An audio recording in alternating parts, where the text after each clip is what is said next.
Hello， 大家好，欢迎来到星岛上射手，我是血汤阁主，我是 YJ。今天呢，我们继续给大家介绍新加坡你意识不到的好下。如果还没有看之前那集的话，我们把 link 放在这边，大家可以去看一下。不是这边，是这边，大家看一下，或者是这边，我也不知道。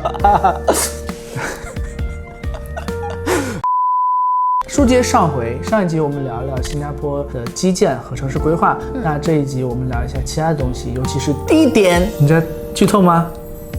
新加坡的美食。我觉得personal opinion 新加坡是一个世界上美食的中心。评价这么高？为什么呢？我有原因的，因为比如说很多地方都有各式各样的美食，大部分当地人会把它本土化。举个很简单的例子，我觉得虽然不太恰当，比如说在国内肯德基会有推出很多本土套餐，比如说豆浆油条之类的。我很喜欢，是吧？虽然它不算是一个美食，不过就举个例子一样在美国你吃的最有名的中餐是吧？Orange Chicken， 其实在国内都没有。是的，是的。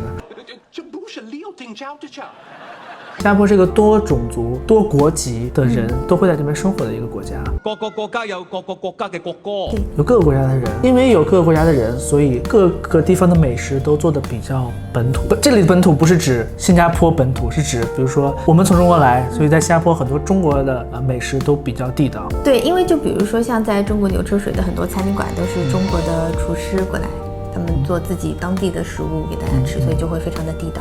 对啊，除了这个，还有比如说全国各地都可以吃到很正宗的，当然本地食品肯定是新加坡本地食品了，还有比如说东南亚的食品，比如说泰国呀、印尼呀、马来西亚食品都会吃到。然后全国各地其实也会有很多欧美地区的食品，肯德基、麦当劳。那不是这些啦，就比如说比较地道的西班牙餐馆，对，意大利，对，类似的吧，就是意大利还有什么披萨之类的法国美食也是。对。但是如果说比较具体的话，比如说一些地方，像 Chinatown 牛车水就聚集了很多比较经典和 authentic 地道的中国食品。如果你去 Little India 小印度，就会吃到比较正宗的印度食品，或者你在汤中帕卡这附近的话，会有很多韩国和日本的比较正宗的食品，或者说你去 Bugis， 那里面会有一个 Arab Street， 就是阿拉伯街。对，然后那边那条街也很美。对，他们会有比较正宗的中东食品。总体来说的话，新加坡各个地方都会有不同地方的美食，而且是比较正宗的美食。然后呢，作为一个西安人，其实在新加坡有很多西安的餐馆，尤其是肉夹馍呀、油泼面之类的，有几家我觉得还是比较正宗的。那之后我们会做一些视频去来介绍一下新加坡有名的西安食品。下一点呢，我想跟大家分享的是新加坡的免费图书馆和免费博物馆。新加坡呢是国土面积大概718平方公里，对比一下，大概上海市区是780平方公里，就是比上海市区还要稍微小一点的一个国家。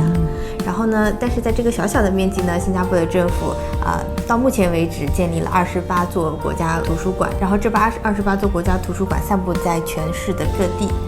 所有的市民都可以用你们的身份证明去借书，然后所有的书都是免费的。然后呢，比如说有一些小爽文的小说，我也在图书馆里发现过。除此之外还有很多专业的书籍，比如说商业方面的经济方面的，还有哲学方面的、文学方面的都有。我还是很喜欢在周末的时候坐在图书馆里面看书的，比如说在圣淘沙，就有一个圣淘沙有图书馆吗？对呀，在圣淘沙面对圣淘沙的那个 Vivo City 那这 Vivo City 不是圣淘沙。对，但是你坐在那个图书馆里面是有整个圣淘沙的风景的。严谨又严谨。然后再比如说在乌节路那个寸土寸金的地方，有一栋楼上面也是有一个很大的一个国家图书馆。除了图书馆呢，新加坡还有免费的博物馆。据我所知呢，新加坡目前有5个免费的图书馆对公众开放。不是博物馆吗？有5座免费的博物馆对公众开放。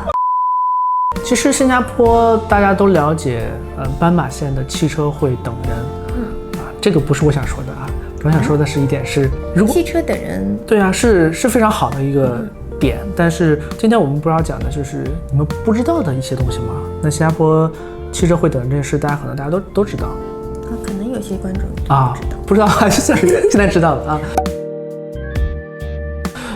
我想说的一点就是，你过马路经常会看到一个小按钮，在过红绿灯的时候。如果你不摁它，红绿灯有时候不变，这个是政府为了增加交通的有效性。如果你没有人过的时候不摁那个按钮的话，那绿灯就不会变红，那汽车就会一直就在那边跑啊。所以比如说我是一个行人，我要过红绿灯的时候，我要摁一下那个按钮，然后过一阵子我这边的绿灯就会亮，我就可以过了。但如果我不摁的话，就我这边的绿灯永远不亮的，车会一直会流通。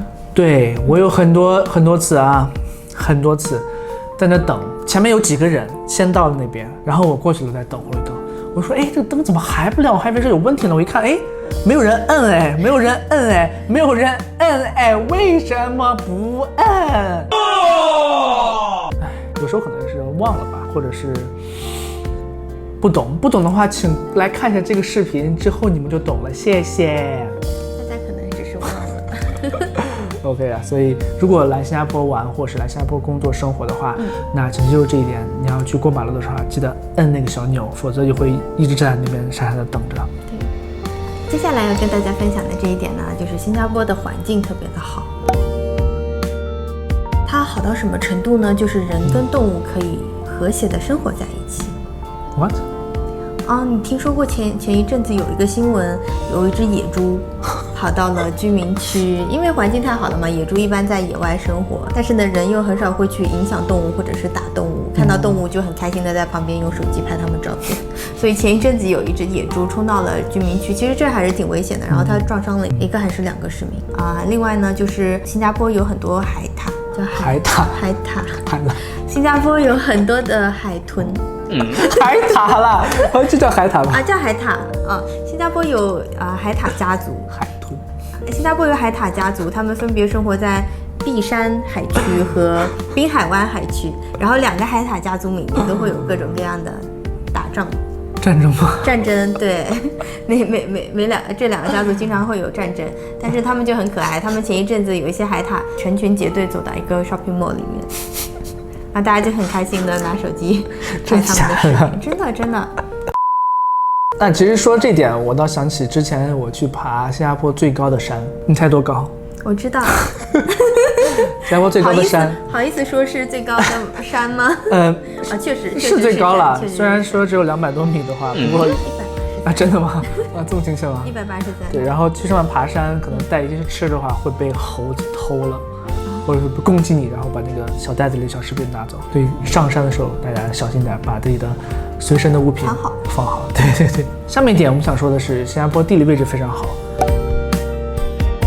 我不是想说新加坡地理位置好，是因为在马六甲海峡，然后交通很便利啊，很多船只运过来要在这边停靠啊。我想说的是，因为自然灾害角度来讲，有可能是因为首先比较小，处于被四周环绕起来。所以它可能没有这么多的自然灾害，比如说火山呀、海啸呀。虽然我们3面环海，但是这个海啸也很少，然后地震呀也很少。至少我们在这边的事情没有经历过任何事情。没有听说过。是的，我觉得这一点对于新加坡来说，很多人都意识不到，但是你在别的国家生活，可能会有多多少少这方面的一些隐患吧。最后一点要跟大家分享的呢是新加坡的女佣。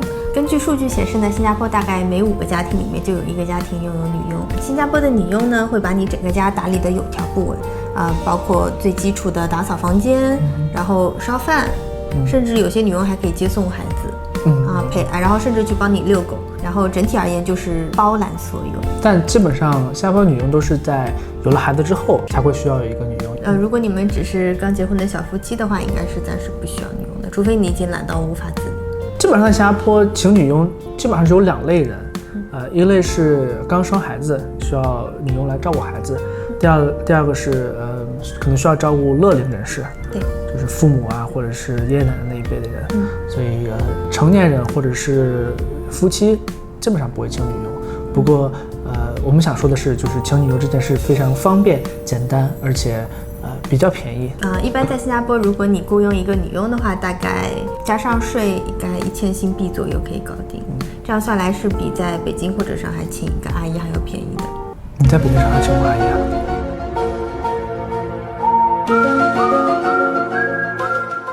没有，但是我有我有小姐妹在北京、上海，她们有跟我分享过请阿姨的价位，而且北京、上海的阿姨就不会什么都帮你包到完。真的吗？